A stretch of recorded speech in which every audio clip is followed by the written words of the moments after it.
Hey everyone, welcome back to On Purpose, the number one health podcast in the world. Thanks to each and every single one of you that come back every week to listen, learn, and grow. Now, you know that I'm always excited to dive into the minds of people who've done phenomenal things, taken incredible leaps, maybe started things with a bit of risk and excitement. And we're here to unpack how they did that, what they did, what they think they got right, the failures they went through, the journey that they've carved for themselves. And today's guest is Susan Wojcicki, the CEO of YouTube, the world's most popular digital video platform used by more than 1 billion people across the globe to access information, share video, and shape culture. An early champion of online video who was instrumental in Google's 2006 acquisition of YouTube, Susan now oversees YouTube's content and business operations, engineering, and product development. Please welcome to the show, Susan Wojcicki. Susan, thank you so much for doing this, for being here, for giving us this access into your incredible mind and life. And it's been wonderful sharing a few moments of pleasantries with you previously, but I'm very excited for this interview. Thank you. Thank you so much for having me. I'm glad to be here. Yeah, I've obviously, for me, YouTube has been massively instrumental in my personal journey. And so this is truly an honor for me. I remember sitting in a ethnic minority TV training day run by the BBC in London. And so they're doing this ethnic minority presenters training. There were around 6 people, brown and black people in a room. I signed up to see if I had any skills to be in the world of presenting in media. And at the end of it, they said to me, Jay, you've got some really good skills and we really think you should pursue this career. And I was like, great. Do you have a job at the BBC? Obviously, I'm born and raised in London. And I said, do you have any jobs at the BBC or anywhere in media? I'll start for like next to nothing. I just really want to be in this world because I believe I have a message to share. And I remember them looking at me with blank faces. And they said to me, there's no jobs in media and there's no jobs in this industry. And I said, well, did you just invite 6 ethnic minority people to tell us there's no jobs in media? And they literally said to me, they said, you should start a YouTube channel. And my reaction to them was, well, that only works for Justin Bieber. Like that was literally the thought in my head. And here we are today. So very grateful to you, very grateful to YouTube on such a deep level. But I want to talk about you today, before YouTube, beyond. I appreciate that's right. And I've heard that from so many YouTube creators where they wanted to get started, they tried, and for whatever reason, they were not successful on the traditional media path. And then they started a YouTube channel and had tons of success afterwards. And that's actually added a lot of diversity in backgrounds and people and also their what they want to cover as well and type of content that we're covering. So I love hearing stories like that. So thank you for sharing. Yeah, absolutely. Absolutely. And I want to talk about YouTube today, of course, but I do want to talk about your life before and beyond YouTube. And I think what I was fascinated about most, and I don't know if people know this, but a lot of people may not recognize that you actually studied history and literature in university. And now, of course, you're a huge tech icon. I'm intrigued by what drew you towards history and literature, and have they been useful at all to this journey in technology that you've had so successfully? So I definitely was a humanities major. And if you had asked me when I started college whether or not I'd wind up working in tech, I would have definitely said no. And I would not have believed you if you had told me that I would be doing that later on in my career. And I love history and literature. I love looking back at what has happened, reading, hearing stories and storytelling. And I really only discovered technology when I was a senior in college. I took my first computer science class as a senior in college. And that completely changed my life. But what I saw in it in some ways is consistent with the history and literature, which is that I love being creative and making things and like doing art and all kinds of projects. And I saw technology as a way of extending that creativity, of doing and creating products that could be used by people all over the world. And that's what I fell in love with when I started working on technology. And I do think the history and literature has been extremely useful, especially now because we deal with a lot of issues that are not just black and white. There are a lot of ethical issues. There are a lot of people issues. And we're dealing with a lot of storytellers, particularly on YouTube, who are covering a broad range of topics. And so having a background where you have understood and spent time training to interpret different meanings of books and literature and what it means and has really helped me. And combining both the technology as well as the humanities and putting that together has been really helpful to me in my career. Was there any part of you that felt a sense of imposter syndrome or self-doubt when you were moving into that space? Or did you have a confidence that you'd be able to apply those skills and your passion almost pulled you in that direction? When I started, the internet hadn't really come of age yet as we know it today. And so a lot of people were really confused. Like, why do you want to work in technology? And especially all the people that I was working with, all the people that were studying history and literature were completely confused. Like, why are you taking computer science? And I even remember one of my job, I had no idea what I was going to do when I graduated from college. I literally had no idea. I graduated with no job. I had no idea where I was going. And I remember talking to a career counselor and telling them that I was thinking about working in technology. And she was so confused. And she kept saying, like, I don't see you as that kind of person. Because a lot of people were not working in technology. And I think the insight I had was that this is a really big growing field and that it's actually going to be creative and it's going to be a lot more than just people who are coders behind a computer, like writing lots and lots of code. There were going to be all these implications for what it meant and how the technology would be used and the storytelling that went into the technology or that came out of the technology. And so that for me, what I was really interested in. And I mean, there were definitely times where people were just really, and there still are sometimes really confused. Like, what are you doing here? But, I just really persisted and I've loved what I do. And so if I can get back to the parts that I love, then that helps me get through whatever is the hard time. I think that's going to be really comforting for a lot of people to hear when they understand your journey. And now when you look back, I think it's always easy to see people have these incredible wins and successes and not recognize that they've had their own challenges or pivots or moments of uncertainty. But taking a trip down memory lane and looking into history, I understand that you lent your garage to Larry Page and Sergey Brin, the founders of Google, of course. And I was talking about it with my team literally 2 seconds before we went live, and I was sharing that with them. And I was like, there's so much history there. When you think about the things that have had such a big impact on the world, Google and YouTube, without a doubt, have had, colossal amounts of impact and influence on the world today and continue to on the future. When you gave them that space, what was honestly going through your head? Like, what was truly going through your mind at the time? People think I had a bigger plan when I gave them the space. They think there was some grand strategy and they were this amazing company and I was so lucky. People would say questions like, "Oh, how did you get that? Like, how did you have them rent the garage?" And the reality is I just wanted the rent. Like, I just wanted the rent payment. That was I know that might not seem super inspirational at this moment, but the reality is I was a student. I just graduated from business school. I had student debt, but I had managed to buy a house and it wasn't that big a house. But the thing is, Sergey and Larry were further behind me. They were living in the dorms. So they didn't have the house and they needed a place to start their company. And this was 1998. And this time was a huge boom. And so like every billboard on the freeway was like of a .com company. There was no space anywhere. I knew them beforehand as friends. And so they knew I had bought this house and I had moved also. I had just stopped being a graduate student. So I didn't think I needed all this space. And so I said, okay, well, I'll rent it to you. And I'm worried about covering the mortgage. I might not have enough money. So I'll rent it to you.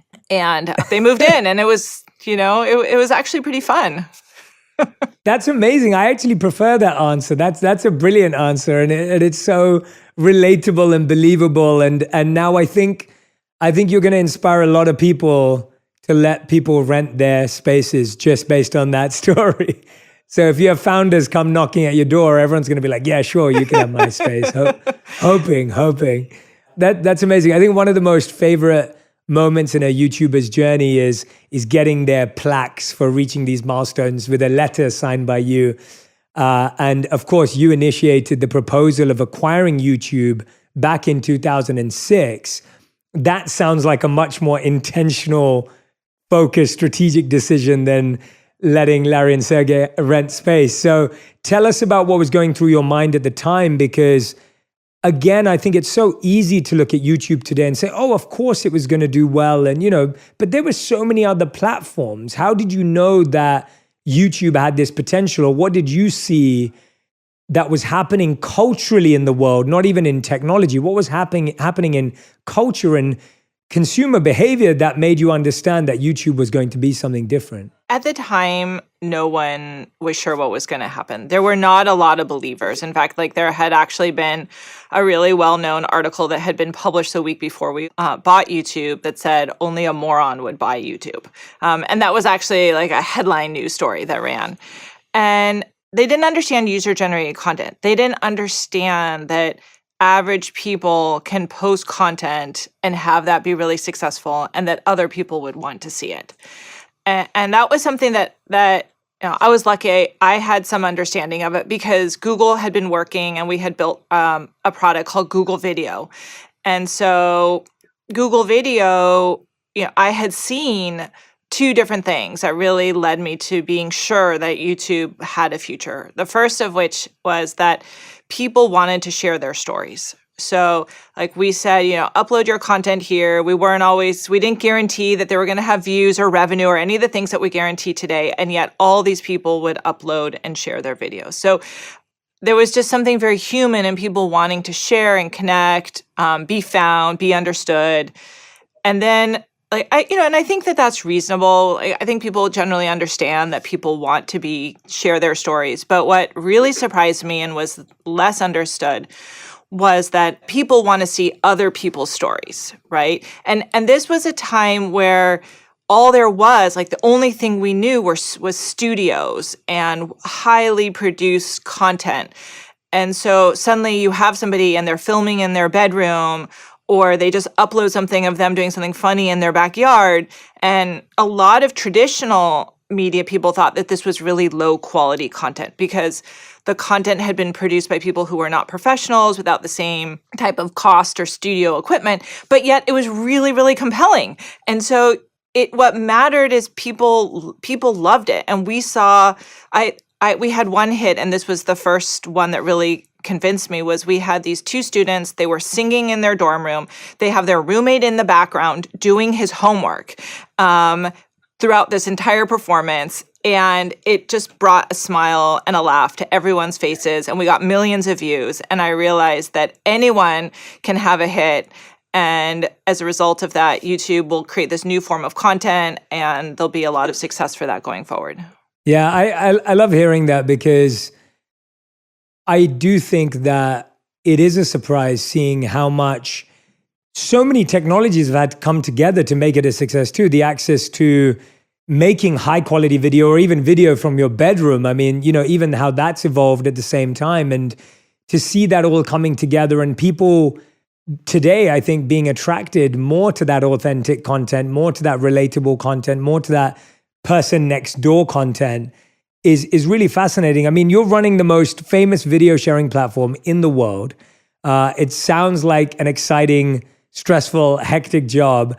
I want you to walk us through what a day in your life looks like, because I think when you think about YouTube CEO and you think about the journey you've been on since 2006, I don't quite think we know what you do every day and what you're going through every day. So could you walk us through, from the moment you wake up to the moment you go to bed, what's happening in your day? Well, first of all, I am not a super early riser. I wish I were, but I'm not. So I usually wake up at the last minute possible to still get my kids off to school.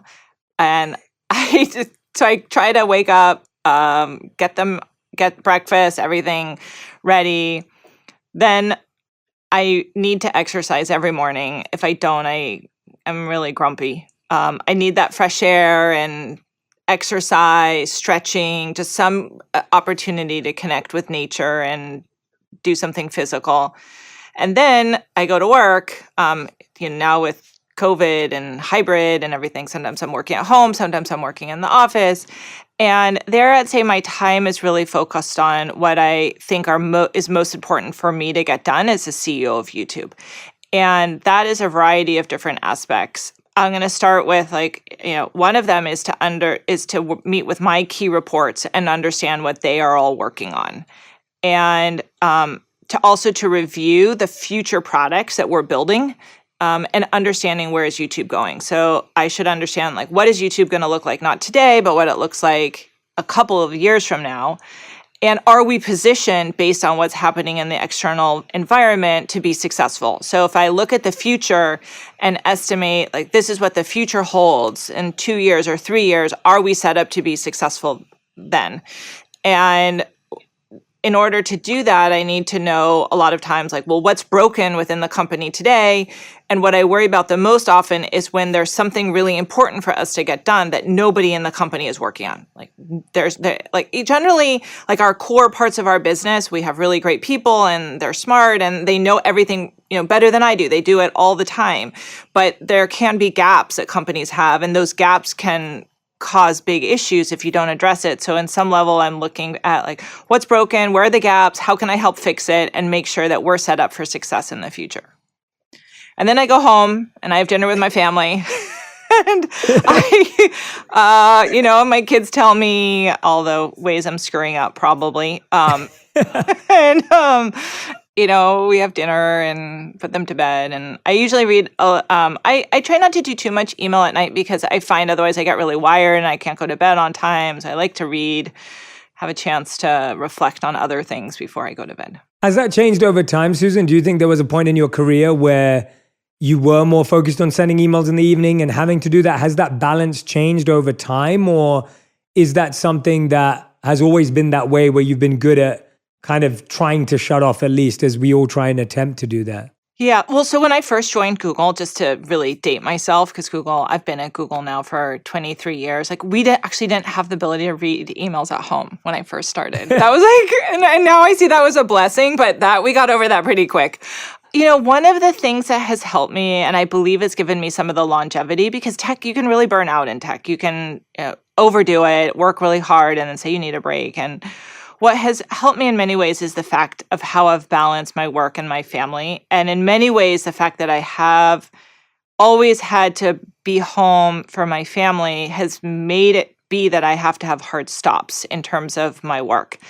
And, my children, when they're in a daycare, you have to be there exactly on time. And if you're not, you're charged $1 a minute. So there's no option to be late. You must finish at that time. And that has helped me in many ways, segment my life of here's my work and I only have from this time to this time to get it done. And then I have my family life, and making sure that I try to keep those separate. And that's it's hard to do that. A lot of times people will think about work when they're at home or home when they're at work. And so being able to separate them has really helped me and try to turn off my work when I'm at home. But yeah, it's definitely been something I've worked on and I've gotten better at over time. Yeah, no, it's made me think about, I think someone was telling me about this show the other day called Severance, where it's based on this concept of whether when you're at work, your memory of home doesn't exist. And, it's an interesting thought to think about what would life be like, but it sounds like the most high-performing leaders and CEOs are actually able to bring those two worlds into one another to improve it. I mean, you mentioned in an interview that if you could describe your management style in one word, you would say it's supportive. And I thought that was really quite unique. I work with a lot of leaders. I've coached a lot of organizations, companies, and I don't often hear that word. I really believe it's quite unique. When did you decide that was going to be your style? And how does it look in reality? Because I think we all have connotations of what the word supportive looks like. But as a CEO, I'd love to know, when did it kind of feel that's my style? And then what does it look like in reality? Well, so I would say I definitely am a supportive CEO, but there are other things too. Probably I'd like to add visionary too, because I do think, especially in tech, it's important to be one step ahead and have an understanding of what the future is and how you get the company there. So I'd like to say I'm like very supportive in helping the company get to what's the right future. And of course, there are hard decisions. I mean, there are times where you make a hard decision and that has to be it. Like you got to make it. And if you don't, the company will suffer. So you have to be willing to make those hard decisions. But one of the reasons I said supportive at the time, and I do believe that's an important part of running a company, is that for me, it's really important to understand what's actually going on in the company. And it's possible as CEO that everybody tells you how good everything is, that that their product is great, it's getting lots of views, it's doing all the right things, they have the right roadmap, and there are a lot of problems. And they're not necessarily going to tell you what the problems are. And so as a CEO, you need to figure out what they are. And if you are a scary person that everyone is really worried about, they're a lot less likely to tell you about what the problems are. And so I really wanted to take an approach where people are open with me, that they understand that we can talk about what's going well, but also what's not going well, and that I will work with them to fix it. And there are a lot of things that don't go well. I acknowledge that. And I want to actually talk with my teams about what's not going well. Where are the problems and how do we get to a plan to fix it? Because if you don't get that plan, if you don't acknowledge it and you don't, then it's never going to get fixed. And so that's one of the reasons I said supportive.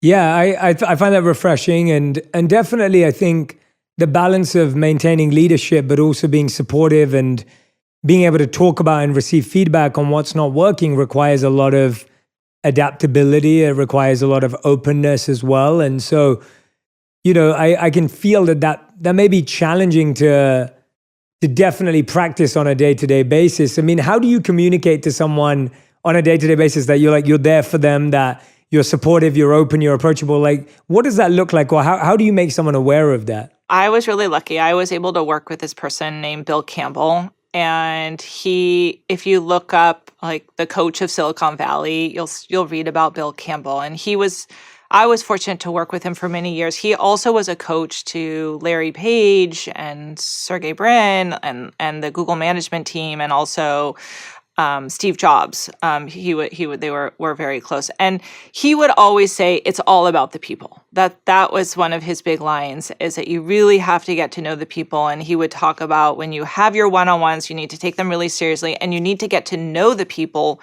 first, and you need to know what's going on, what makes them tick, how to support them. And he cared. He really cared. And I'll actually tell you this like specific example. So I remember once we had some performance review, and for a variety of reasons, there was something in this performance review that upset me. It doesn't really matter what it was, but there was something in it that upset me. And I thought it was really unfair. And I, sent some emails and said I was really upset about it. And he knew that I was upset about it. And so he said, call me.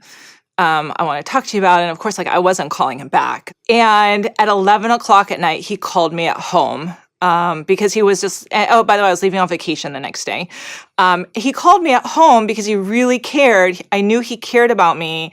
And he talked to me. He said, look, I understand that wasn't fair. I'm going to fix it for you. I don't want you to worry about it. I remember he said, go on vacation, hug your kids, have a great time. Don't worry about this. And when we come back, we'll address it. And, that to me made me feel like somebody really cares about me. He went to this extra effort. He didn't have to call me at 11 o'clock at night, but he did. And so I that's just a perfect example about feeling that you really cared for that person. And as a result, I would go the extra mile for him. I would do whatever he needed because I knew he was there for me. I mean, that's fantastic, and also speaks to the value of coaching, mentorship, having that guidance, which I think so many of us think we have to do it alone, or that a lot of the people we look up to have just been figuring it out all for themselves. But the value of coaching, the value of having mentors in our lives is profound and can be so impactful, especially at tough times. I think a lot of the times we try and these days document how great leaders deal with failure and how they've overcome failure. But I think something I find really fascinating is also how they deal with success. And you've had so many career defining moments, I'm sure, and I'd love to hear about the one you're most proud of. But what I'm most interested in is, how have you learned to celebrate better? Or has celebration or has acknowledging where you are been an important part of the journey? Or actually is it like, well, I don't really think about that because we're on to the next thing? So I guess that's a two-part question. Like what's been a career defining moment, and where has celebration stacked in the journey of reaching new milestones and peaks? You know, when I think about my career as a whole, it's hard to celebrate it in its entirety. That's just a reality. I've realized that people just move on. They're like, great, you did that thing, but you know, what's coming next? And I tend to focus my celebration on what's happening right now. Like what are the events that are happening today that matter for our teams? And they may be moments that crystallize that success, like, you know, a product that launches, or, you know, if we identified an issue a year ago, like let's say we identified something on our survey, like our creators are upset about a specific, you know, issue. And then it's been, we had a team working on it to fix it. And then it's been a year and we got a new survey back that says, you know, you're 20 points higher on that. That matters. Like, so I want to celebrate the big successes, but also the little successes and focus on what we do now. And I worry if you spend too much time talking about like, oh, all these things that have happened. And like, yes, we went from like a garage to a big company. Yes, I celebrate that, but I celebrate that for like a second, and then have to focus on what we're dealing with today, because that's what matters. And, you know, and also celebrate some of the small moments that happen, what's happening today, and the people who it's actually really interesting. People are always asking me, just whenever I ask questions about things that are just affecting their daily life, like what's happening, like office space, and whether people are coming back into the office, and what our COVID policy is, and all these like little things. Like these little things really, really matter to people. Like yesterday, we just had a really nice offsite where everyone came and like we got to meet each other's family and be outside, have a beautiful day, and like it was great. I left that feeling fantastic. That's so fascinating, because it sounds like the internal successes that are almost invisible to the outside world are actually sometimes more satisfying. And it's really interesting, in a world where we're so used to celebrating our successes publicly, the private successes are actually the ones that bring us the most joy. So the things that people don't know about, may never hear about, may never see externally, can sometimes be the most fulfilling. I feel like that's what I'm hearing, or at least what I'm taking away. I mean, there will be times where we'll do a launch and people will be well received, and we're like, yay, that's great. I'm glad this product is doing really well, or that it's getting this kind of adoption. But those moments just don't happen that much. And the reality is, most of the things that we're doing are what we're dealing with in the everyday. And how do we make sure that what we're doing in the everyday is celebrated? And also, I don't want to pin our happiness or the happiness of the company either just on what the external point of view is. Like, I think it's really important for us to have an understanding, like, these are our metrics. This is what we think is important. If you disagree, like, we can have a conversation about what our internal metrics should be, or how they should be changed, or how we should measure that. But the external world is rocky and bumpy and unpredictable, and they don't have the same set of information that we do. And so I don't want us to just be swung back and forth like, oh, now they love us, now they hate us, we're happy, we're sad. Everyone at the company would be completely confused. Like, what's going on? It was good, and now it's bad. And I have to be able to explain consistently to the company about, where we're going, are we doing a good job, and make sure that then we celebrate when we work hard to achieve what we set out to achieve. Yeah, I know a lot of young people see you as an inspiration, as being one of the iconic people in tech today. And, what do you think is a good reason for a young person today, especially young women as well, to pursue careers in technology? Like, what would be a good reason or intention for getting into technology that you think could inspire younger generations? I would say it's a great career for everyone in all backgrounds. And one of the things I've been really concerned about is not seeing enough diversity and not seeing enough women, but all different backgrounds, like just not seeing a lot of enough diversity overall in tech. And if you look at change in our society, a lot of it is coming from tech. And so who are the people that are changing it? Who are the ones that are driving that? You want it to be a diverse set of people. And I think that tech has at least traditionally had an image of being a very difficult place to work, fast moving, long hours. Like you have to be a coder who spends 100 hours a week behind your computer. And so people who have that perception are driven away and they don't want to join technology and they don't want to join it as a field. But the reality is that we need those diverse voices and backgrounds to come in and to help figure out and shape what that future is. And reasons to go into it, as you're asking, is like you can make a difference. Your products are used by millions of people all over the world.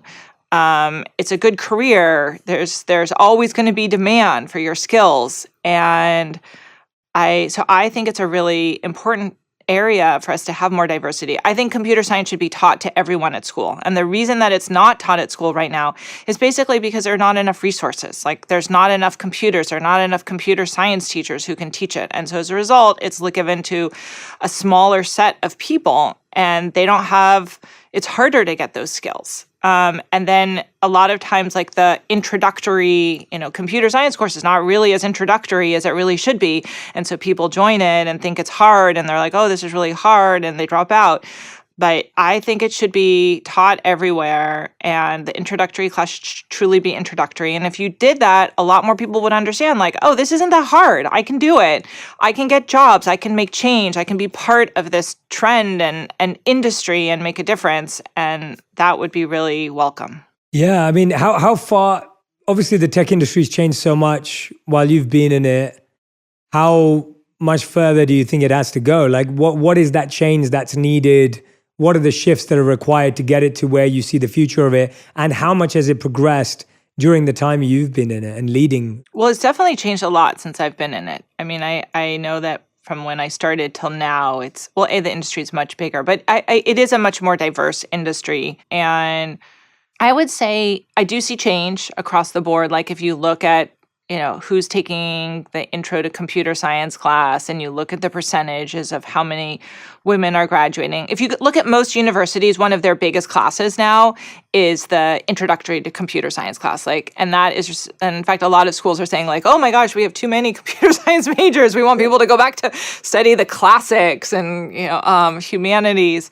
And it's true, we need all kinds of people. So I do see it changing, but it's just not changing fast enough. There's still, when we look at our overall stats, there's still not enough women here. But I think it makes a difference. I was thinking, who were my role models when I started? Who, and I can only remember one woman that I really looked up to when I started, which was Donna Dubinsky, who started Palm. And now, I think if you're a young woman, there are a lot of companies have been started. There are a lot of women founders, and there's a whole range of tech from hardware to, fintech to biotech, right, to consumer software. So there's many different areas, and I think there are a lot more role models too.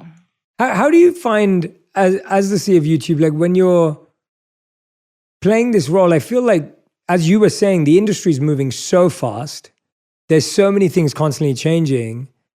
How have you figured out, how do you know when YouTube is changing fast enough or not fast enough? How do you decide whether you're iterating quickly enough or not? And what is the scale and what's the spectrum with which you rate yourself on? I mean, I often feel like we're not changing fast enough. That's actually when I have anxiety. That's one of the things I have anxiety about. Wow, the industry is changing so quickly and we can't always change fast enough. And that's just the reality to the systems and the people and how we build. And so at the end of the day, it has to be a prioritization. What are the most important things to YouTube? And we have to put our people there and make sure that what we do that really well. And realize that we can't do everything. I mean, we're talking here right on a podcast, and that's an area where I would have liked to invest invested more. If like you had asked me 2 or 3 years ago, I would have said, yeah, I know this is a big area. I know this is really important. It's important to our creators, important to our users, but we only have so many people and so many resources, and we need to focus on what is important to the platform and what's core to the platform. And like we're actually doing a lot with podcasts now, which I'm excited about. And so there'll be lots of good things coming. But if you had asked me, a few years ago, I would have said, yes, I see it and I understand it and I want us to get there. But there were a lot of other things too that we needed to do. And that's probably one of the hardest aspects of the job, is doing that prioritization and realizing that there's some really important stuff that we're just not going to be able to get to. We can't do everything. You have to choose and make some hard decisions. Yeah, I know it's exciting though, and I'm excited about that because obviously I believe I remember my team was sharing with me a stat the other day, separate of this conversation, but I don't know it exactly, but it was around the idea that the number one platform where podcasts are being viewed for the longest amount of time is YouTube, obviously, and so the fact that I've seen that. Yeah, the fact that it's happened in an opposite way is great because people are already using the platform in that way. I know it's been incredible for us from the video. We always wanted a video version of the show, and it's always been YouTube first in the way it's been edited and designed, and we know that that's where it's consumed. And to me, that's what's so beautiful about the platform, is often you're able to then see the stats and the data, and then I guess invest accordingly and prioritize accordingly. So very excited personally and for the rest of the podcaster community for the advancements and the announcements that have come from that area. If there was a warning, Susan, that someone could have given you before the beginning of your career, what do you think it would have been? If there was a warning, maybe just a piece of advice, but something that you would have liked a bit of caution around, because I think when we start something, we can be highly optimistic, and then we start to learn the reality of a situation. What would have been useful? One of the things, when I look at my career, like certainly being persistent, like there are a lot of setbacks. I don't want to say like it's always been easy or everyone's always been nice and friendly and helpful. Like there have been a lot of hard times. But for me, it's been really important just to be persistent and to not give up and to believe. And for me, a lot of it has been just that I believe in the mission of what we're doing and providing information and access and enabling people to have jobs and like share their voices and tell their stories. And when people tell me about how that's made a difference for them, like that makes all the hard times worthwhile. That just makes them all melt away. And so having the mission has helped a lot. But I certainly understanding that it's going to be hard. It's not going to be easy, and you can't give up. You have to just stick with it. Is there a habit that you've developed over time, a discipline, a habit, a mantra, an affirmation, a practice that you feel has made life easier, that you feel like if young people, if anyone listening, not just young people, but if anyone wants to develop, that it would massively support their career and support their life? Has there been something that you point towards? Well, for me, it's been balance. Like I have to take time off. Like if I'm working all the time, it's not healthy. And I actually don't think I do good work either. Like I want to say it's a combination of both. So for me, I have to have my weekends off. I have to have a time where I actually just turn off my job and just completely reset. And I find that it doesn't happen right away. Like it actually takes time for that to happen. But then when I come back to the work, I actually have a better understanding of what needs to get done, and things that seemed really important suddenly don't seem as important 2 days later. And so I think having some balance is really, really important. I mean, yes, and certainly having your family time in the evenings and sleep and exercise, like that's given a lot of longevity. I mean, I've been in this industry for a long time, and I've done this job for a long time, and that is what has kept me going, is just being able to keep that balance. I think the other thing too is when I get really frustrated with something, I just stop doing it. I mean, that's another area, and it could be a few things. Like it could be like something like I'm just having a really bad day, like gotta just go to bed, do something different, not think about it. but also sometimes like when we're having a product and it's like we'll try something multiple times and it's not working. Just we have to try a different approach. Just acknowledge like this is not working. Let's just try something completely different and maybe bring in people who are not on that team or from different teams, different perspective, and try something a whole different approach. So I think all of that type of balance gives perspective and helps you do a better job. I'm sure that will surprise a lot of people too, because often we hear the opposite, but it makes so much sense that to be creative and to be effective, we need downtime, we need stillness, we need space to think, space to imagine. And you shared in an interview as well that your mom has been an inspiration for you. I wanted to hear about how, the role she played in that journey for you, because I think it's always interesting. I think we hear both stories sometimes where people feel limited and restricted by their parents and sometimes supported. What was it for you that she's played such a pivotal role? My mom is well, you should talk to her. I'm sure she would love to be on your show. My mom always has something to say. Let's start with that. And she actually wrote a book about being a parent, and she's likes to. You can look her up on YouTube or Google and learn a lot about my mom. But in many ways, the fact that my mom always had something to say was like as a kid was horrifying.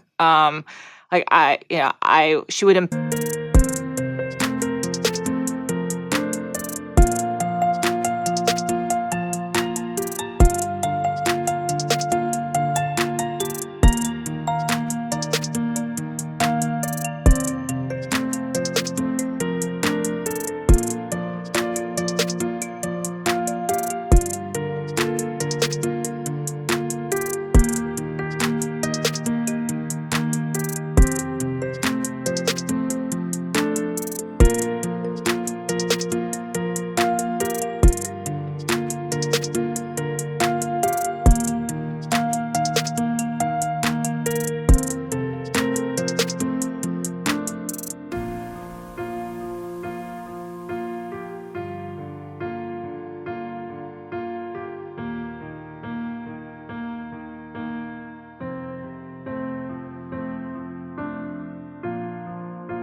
Embarrass me. She would complain. She would tell people how things weren't done the way she wanted, or she would protest, or she always had an opinion. So my mom is a teacher. I will say that my mom is an amazing teacher. She's been a teacher for 50 plus years. She retired during COVID, and when she was 80, and she started in her 20s. So she literally is an expert teacher, but she really believes in giving people in like stating her opinion and not holding back and thinking for yourself. And there were times that as a kid, that was a really horrifying thing because she would be embarrassing me. And, she also says like, look, if you're wronged and something happens to you, like you go to a place and they, it's not as advertised, or they charge you something different and you don't say anything, then you're actually making it harder for the next person who comes along. Like that next person is going to also have that same negative experience. And so it's your duty and responsibility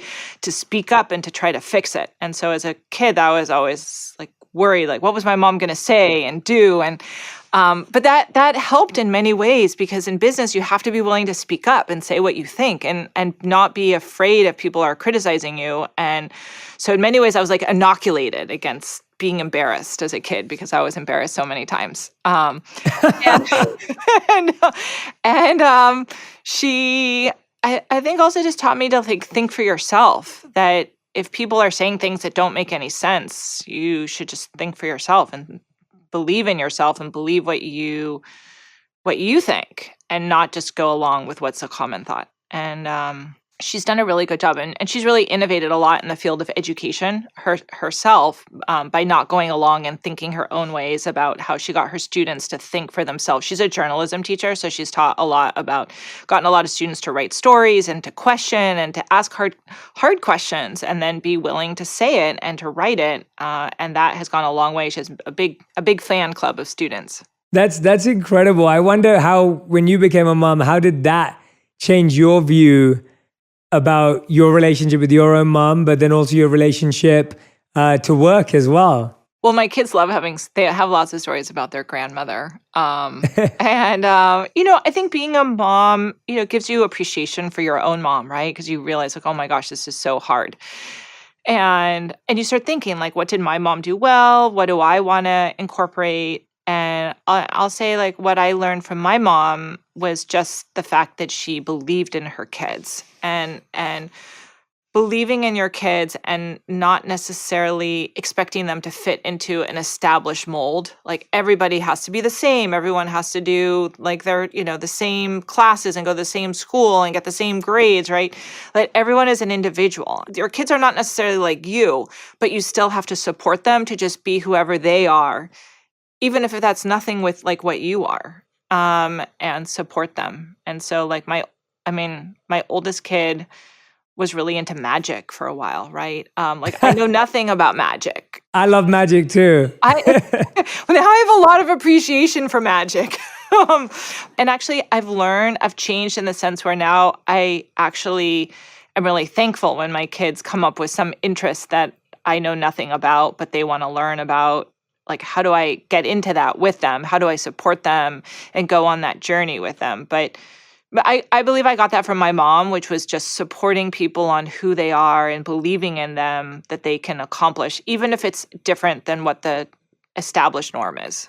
Well, Susan, I've been so grateful to talk to you today. It's been such a joy hearing about you, from you, and learning more about you as a human, as a person, as a leader.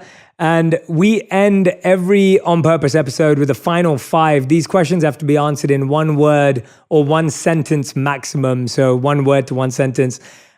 Susan, are you ready? These are your final 5. Okay, I'll do my best. Okay, great. All right. The first question is, what is the best advice you've ever received? Not to be defensive when people criticize you. Amazing. What is the worst advice you've ever received? That you can't do something. Lots of people like to tell you, like, all the things you can't do, and I don't think they're true. Absolutely. Question number 3, what's the biggest risk you've ever taken? Probably joining Google when I was pregnant and they had no revenue, and I had a house and a mortgage, and I was leaving an established job.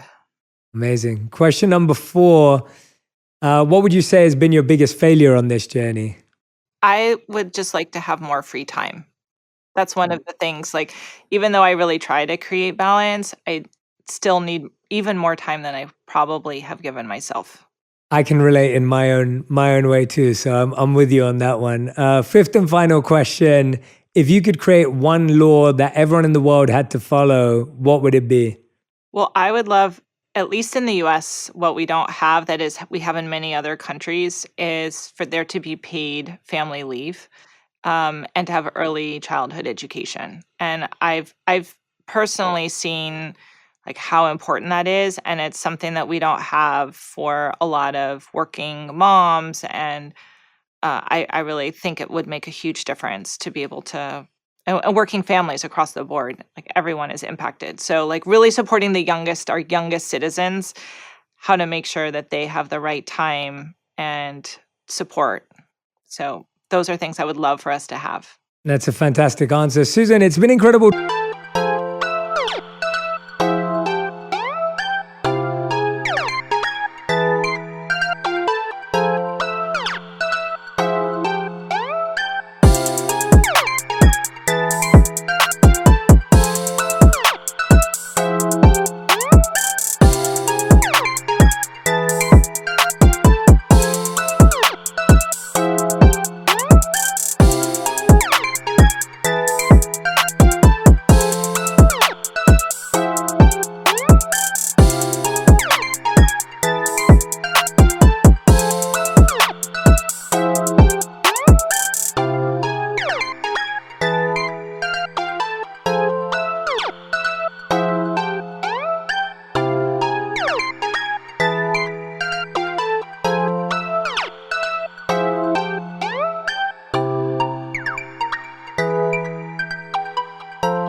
talking to you. Often when I sit down with CEOs, if I'm honest, it can often be challenging because there's just so many barriers to what you can say and can't say. And I just want to thank you for having been so open today and been so vulnerable. And it's just been such a beautiful conversation with a grounded and very, very open leader. And I'm very, very thankful for that. So thank you so much. Thank you. I have a question for you.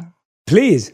So from your book, I saw you offer so much wise advice across the board. And I see some of the people who may need it the most, particularly are young people and teenagers. I want to know do you offer classes? Do you offer seminars? Do you offer camps? I think there would be a really big opportunity for young people to learn some of the life lessons that you provide in your book.